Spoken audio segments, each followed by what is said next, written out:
When I came to the university in '67, uh, bigotry and bigots were overt. Individuals yelled out racial epithets and thought nothing of it. Minorities were beaten, physically beaten, and also verbally abused. It was so overt until it was the norm. I had this idea that I was coming to a mythical place. I came to what one could perhaps describe at that time racial hell. I am happy to join with you today in what will go down in history as the greatest demonstration for freedom in the history of our nation. A lot of people say we live in a post-racial society, or, racism doesn't exist, I'm colorblind. Yeah, right. If it did, why is it such a big deal on everything you fill out? What's your race? What's your sex? What's your age? It's always constantly being thrown in your face, but it's not talked about. We peaked perhaps in terms of the gains in the 80s and 90s, and we became complacent. And individuals rested on their laurels. In fact, we said the war is over, and we declared it over, and that we won, and students went home. So students who were very active in the 60s and the 70s and the 80s suddenly became more concerned about money, and jobs and income and houses and clothes and other things than they were about human rights and race relations.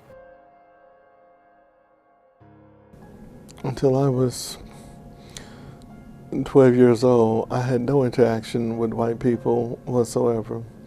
They did not live in our neighborhoods. They did not attend our schools. They did not go to our churches. And we weren't allowed in their neighborhoods for the most part. That changed when they integrated the schools and busing, and that was in 1972. Instead of seeing them as some sort of enemy or something, I began to see them as Robert and Jimmy and Carol and, whoever they were, whatever their names were. They became more than just race. They became people.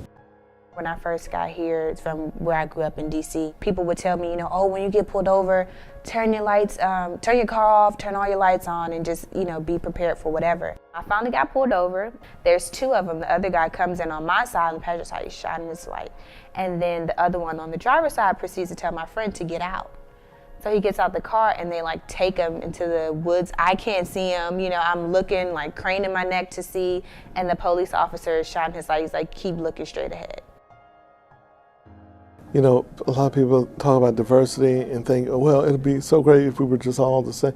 We don't have to be the same, but we should all be respected. I love celebrating Hanukkah. I'm not Jewish. I celebrate Hanukkah. I love Cinco de Mayo. I love these holidays.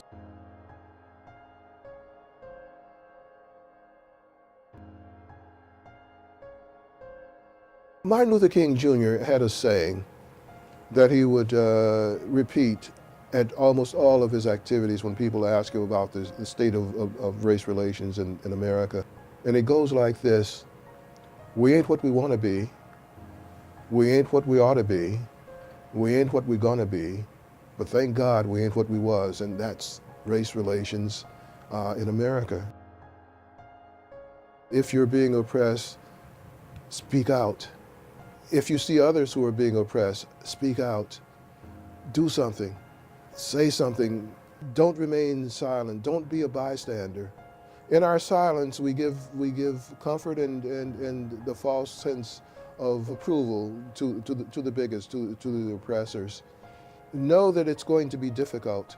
Oppressed people understand. They already know that it's a hard life. It's a tough life.